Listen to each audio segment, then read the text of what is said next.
Здравствуйте! В эфире информационный выпуск Амши Ившара. Я и мои коллеги расскажем вам о главных событиях дня.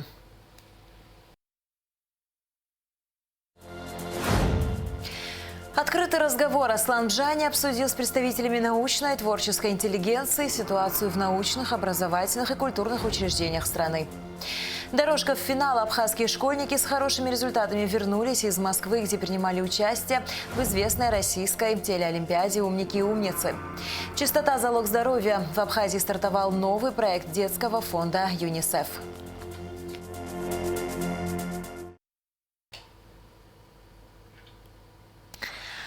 Аслан Бжани встретился с представителями научной и творческой интеллигенции Абхазии. Обсуждалась ситуация в научных, образовательных и культурных учреждениях страны.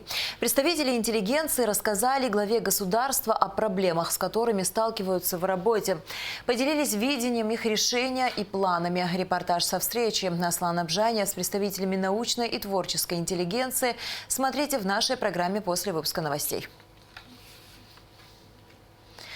Начало ремонтных работ историка мемориального музея Нестора Лакоба обсудил премьер-министр Александр Анкваб с министром культуры Гудисой Агарба и гендиректором Абхазстроя Русланом Тванба, сообщает пресс-служба Кабмина. В частности, обсуждались приоритетные задачи подготовительного этапа. Премьер-министр поручил провести экспертную оценку текущего состояния конструкции здания музея, актуализировать проект реконструкции, составленный ранее, после чего в правительстве приступят к определению источника финансирования. В связи с ростом количества аварийных отключений, вызванных постоянным ростом нагрузок на электросети страны, в некоторых районах республики и столицы введены дополнительные ограничения на поставку электроэнергии. Это касается абонентов подстанции Сухум-2 и Гудаутского района. Новый график отключения связан с резким ростом нагрузки по нашей энергосистеме. Ограничения вводим из-за того, чтобы аварии не произошли. Линии перегружены, трансформаторные мощности отдельно взятые по станции Сухум-2, перегруженные трансформаторы.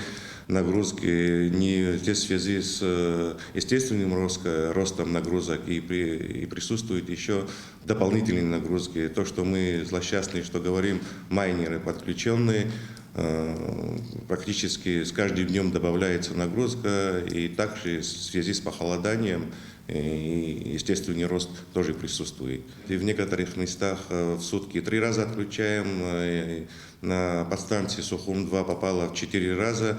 Вынужденная мера, ограничения по всей республике Абхазии, плюс в связи с перегрузами линии по высоковольтной линии 110 киловольт Гудаутский район и отдельно взятые по станции Сухум-2 попало 4 раза.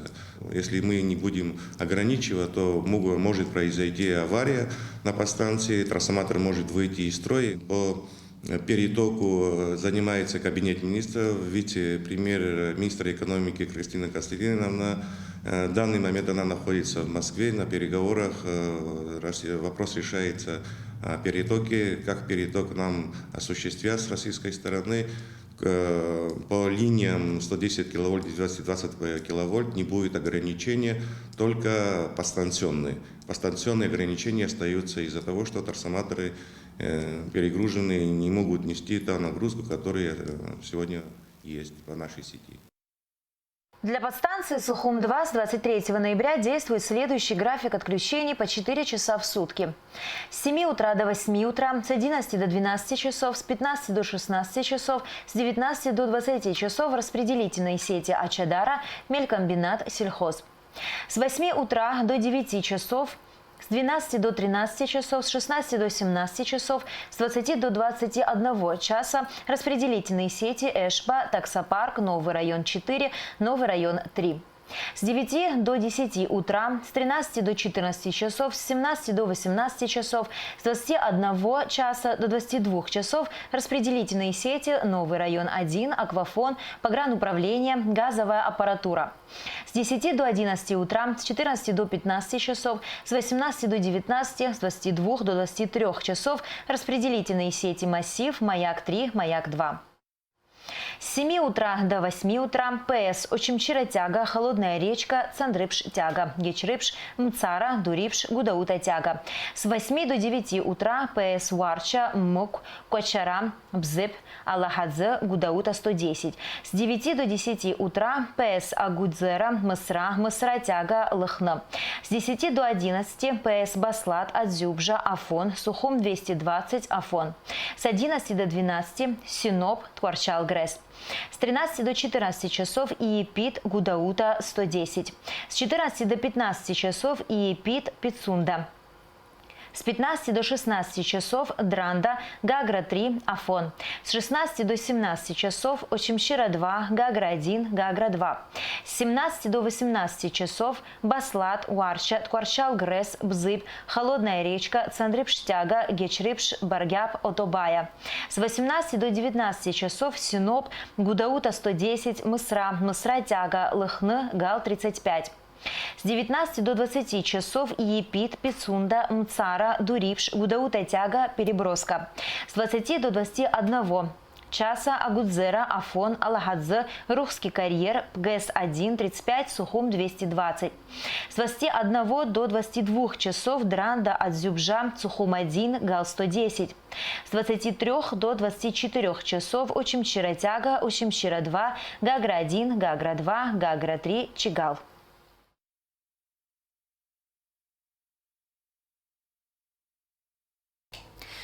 Прокуратурой Гагарского района возбуждено уголовное дело в отношении Омара Хагуш по факту приготовления к преступлению и покушения на преступление, посягательства на жизнь сотрудника правоохранительного органа, незаконного приобретения, хранения и ношения оружия. Напомню, что в результате перестрелки 16 ноября в Гагре между сотрудниками МВД и Омаром Хагуш и Амиром Кетия, которые по данным следствия готовили покушение на сотрудников гагарской милиции, один погиб, второй был ранен. 16 ноября 2021 года в прокуратуру Гагарского района поступило сообщение по факту перестрелки, произошедшей в тот же день, примерно в 7:30 утра, в городе Гагра по улице Демирджипа, сотрудниками милиции и двумя злоумышленниками, Кети Амиром Феликсовичем и Хагуш Омаром Ремзевичем. При попытке задержания последних, в результате чего Кети от полученных ранений скончался на месте. Хагуш получил ранение плечевого сустава и был доставлен в больницу. Выездом на место происшествия оперативной группы в ходе последующей процессуальной проверки были установлены обстоятельства происшедших событий именно от 16 ноября 2021 года и тех событий, которые предшествовали. А именно, если говорить конкретно, вот, Кетия и Хагуш в период 14 ноября 2021 года вступили в преступный сговор на совершение умышленного убийства сотрудника УВД Гагарского района, начальника управления уголовного розыска Шванба и его заместителя Читанава. Из мести в связи с содержанием их общего друга Атыба Андрея Леонидовича, покончившего жизнь самоубийства ВВС Гагарского РОВД. С целью реализации своего преступного умысла приискали орудие преступления, то есть это было огнестрельное гладкоствольное ружье «Абрез» 16-го калибра, он находился у Кетия, также при нем была оборонительная граната F1 с запалом. У Хагуш был барабанный пистолет с нечитаемыми номерами и металлическая заточка, которые вышеуказанные лица в нарушении закона об оружии приобрели и хранили при неустановленных пока следствием обстоятельствах.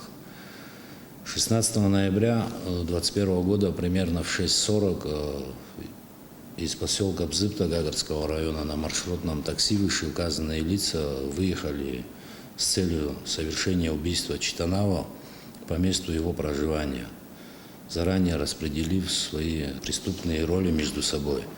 В 7:31 Хагуш и Кетия, прибыв в город Гагра по пересечению улиц Демирджиба и Кабардинская, в пешем порядке, накрыв голову капюшоном, направились по улице Кабардинская В этот момент к ним подъехали оперативные сотрудники милиции на 2 машинах, это Lexus и Toyota Crown, для пресечения спланированного ими указанного преступления выше. При попытке задержания Кетия, действуя умышленно, достал из правого кармана гранату F1, другой рукой взял кольцо, стал угрожать сотрудникам милиции. В это время следовавший за ним Хагуш достал имевшееся при нем огнестрельное оружие, барабанный пистолет, также направил в сторону сотрудников милиции. После чего, отойдя к центру проезжей части улицы Демирджипа, действуя умышленно, осознавая противоправный характер своих действий, Хагуш произвел не менее 3 выстрелов по направлению сотрудников милиции. Осознавая противоправный характер своих действий с целью лишения жизни сотрудников правоохранительных органов, но не смог довести свой преступный умысел до конца, так как не попал ни в кого. В этот момент сотрудниками в ответ была открыта стрельба, в результате чего Хагуш получил ранение, а Кетия скончался на месте. По данному факту 21 ноября 2021 года прокуратурой Гагарского района возбуждено уголовное дело в отношении Хагуш по факту приготовления к совершению посягательства на жизнь сотрудников милиции Читанава, незаконного приобретения, хранения огнестрельного оружия и боеприпасов, а также посягательства на жизнь сотрудников АУР УВД по Гагарскому району и сотрудников МВД Республики Абхазия. В настоящее время Хагуш задержан по подозрению в совершении вышеуказанных преступлений. Расследование и установление всех обстоятельств продолжаются на данный момент. Также хотел бы здесь сказать, что в рамках данного уголовного дела прокуратурой Гагарского района будет дана оценка действиям сотрудников милиции, принимавших участие в задержании. В данное время Министерством внутренних дел Республики Абхазия проводится служебная проверка также в отношении этих сотрудников, находившихся на месте. В последующем, по завершении проверки, материалы служебной проверки будут направлены в прокуратуру, где мы будем дальше принимать процессуальное решение в рамках законодательства республики. Хагуш задержан, водворен, ВВС МВД РА, фактически сейчас находится в больнице. Он отказался от дачи показаний. Дальше в течение 3 дней мы будем обращаться в суд с ходатайством о применении в отношении Хагуша меры пресечения в виде под стражу. Будем направлять материалы, в которых будут содержаться вся та доказательная база, которой мы располагаем. В рамках следствия сейчас все мероприятия, которые мы проводим, здесь озвучивать неуместно. Военнослужащие инженерно-саперного подразделения Южного военного округа прибыли в Абхазию для разминирования территории международного аэропорта в Сухуме, сообщает пресс-служба ЮВО. Данные мероприятия организованы на основании обращения премьер-министра Александра Анкваба на имя первого заместителя министра обороны, начальника Генерального штаба Вооруженных сил России Валерия Герасимова. В настоящее время специалисты размещены на территории военной базы ЮВО в Абхазии. В МЧС Абхазии поступила очередная партия обмундирования. Накануне наступления холодов спасателям будут выданы теплые комплекты зимней формы. В частности, утепленные куртки, костюмы, ботинки с высокими берцами, специальные чехлы для обуви, которые защищают сапоги от промокания и сохраняют тепло. Закуплены также комплекты летней форменной одежды. Обмундирование приобретено за счет государственного бюджета. По словам руководства МЧС, вопросы обеспечения личного состава необходимым обмундированием и спецснаряжением являются одними из приоритетных. От этого в немалой степени зависит боеспособность спасательных подразделений во всех районах республики. Решением ученого совета Башкирского государственного университета ректор АГУ, академик Раен Олег Огварами удостоен звания почетного доктора БГУ. Учащиеся Сухумской 5-й средней школы Дарья Ситникова, Саид Бирулава и Анна Амичева приняли участие в известной российской телеолимпиаде «Умники и умницы». А Дарья Ситникова стала первой школьницей из Абхазии, прошедшей в финал престижного конкурса. После возвращения домой на площадке Министерства просвещения и языковой политики Молодые люди поделились впечатлениями об игре и планами. Репортаж Гугуцы Вардания. Вот так весело и зажигательно встречали на родине участников известной интеллектуальной игры «Умники и умницы». Ведь ребята вернулись с очень хорошими результатами.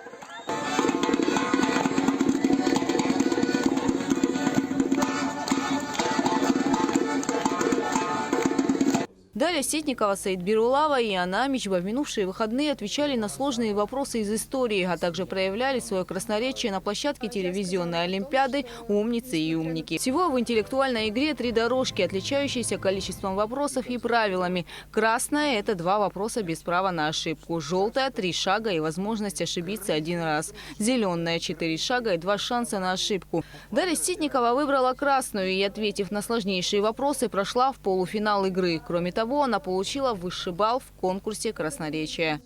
Я сказала о том, что, несмотря на то, что Россия множество раз в истории заключала мирные договоры с великими державами, самым верным союзником всегда оставались, как сказал сам император, русская армия и русский флот.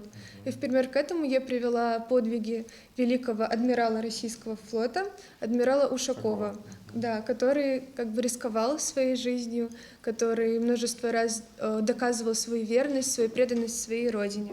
Дарья Ситникова не только красноречиво говорит на русском языке, но и свободно владеет абхазским. Сарасаб Дорасу. Аха Ярайоп и Харадзакстахы Сараб со школах Сталлардс. Хасан Дапсоп, Лара Лока Абхауп, Игорь Дагуб Лакоба Ибхалоп, Бриаза Сан Абша Ахилхиаза Сергей Хутихутиласцана. Хай Харадзак Абша Зарца Сараса школа. Дарья, Саид и Анна – одноклассники. Все они учащиеся столичной средней школы номер 5. По словам ребят, организаторы конкурса приняли их тепло. Но молодые люди все равно переживали. Соревнование проходило 3 дня. Саид Бирулава получил медаль за правильный ответ в четвертьфинале игры. Первые 2 дня мы очень часто поднимали руку. То есть такая была система, поднимаешь руку, отвечаешь. Но там было около 50 человек, и не всегда получалось, чтобы мы отвечали. И вот в первый день мы частенько поднимали руку, затем нам удалось взять 2 медали. То есть это Дарье 1 медаль и я 1 медаль. Затем второй день Даша смогла взять орден. И третий день так получилось, что то есть во второй день прошла 2-я жеребьевка. Дарья вышла на дорогу, то есть туда вытянула карту, и получилось так, что она должна была выходить. Агонистом.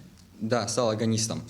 А я непосредственно узнал о том, что буду стоять на дорожке, быть агонистом, то есть за 2 игры, то есть за 2 гона до. Поэтому немного так нервозный был такой немного момент. За время игры участники успели подружиться с остальными конкурсантами. В интеллектуальной телевизионной олимпиаде принимали участие ребята из многих кавказских республик.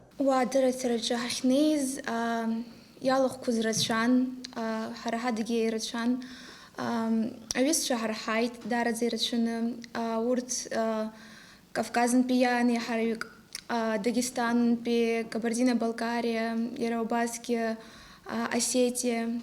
Абхазских школьников готовила к конкурсу их наставница и педагог Нона Квициния, которая также сопровождала их в Москву. Всем участникам проекта «Умницы и умники» от Министерства просвещения и языковой политики были вручены сертификаты на ноутбуки.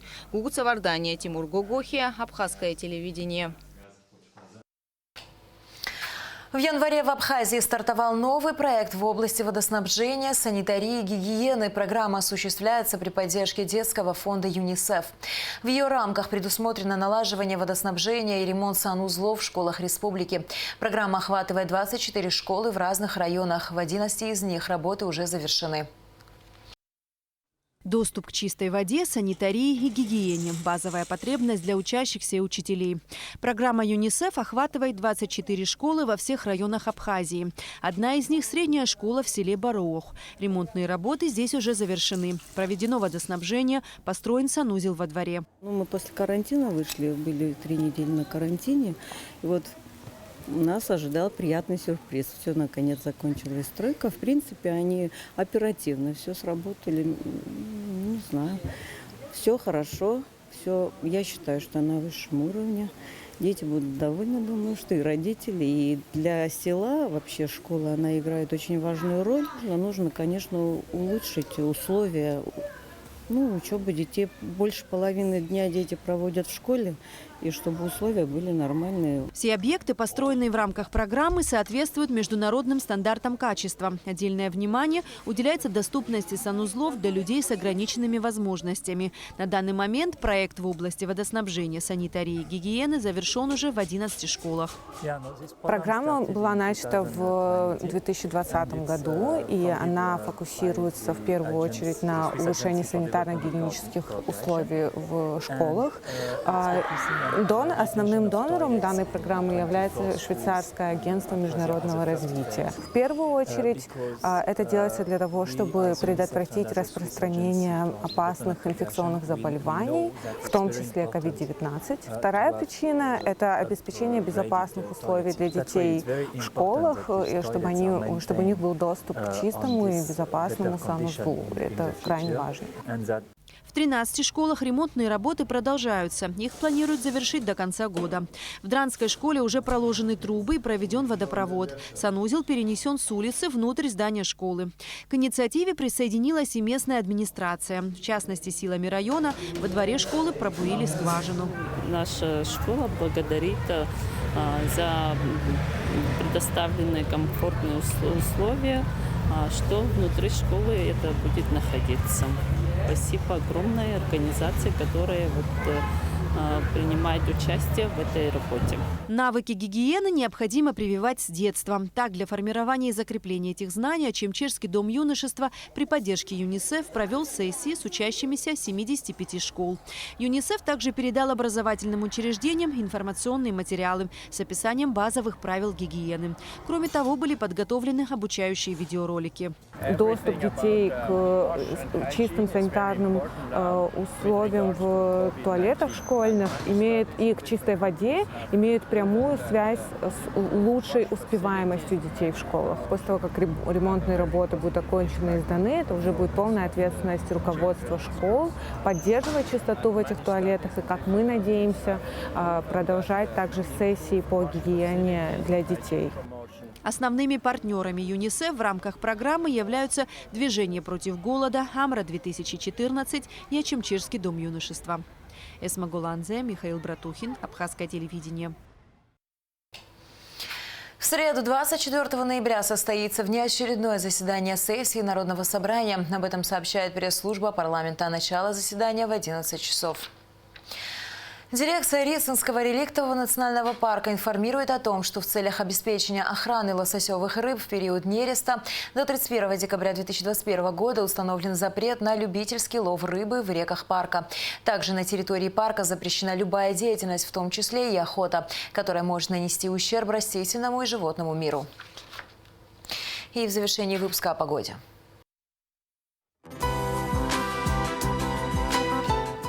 По сообщению Гидрометцентра, в среду 24 ноября в Абхазии ожидается облачная погода, временами дождь, переходящий в ливневый, в горах снег. Температура воздуха ночью 3,8, днем 8-13 градусов, температура морской воды 15 градусов.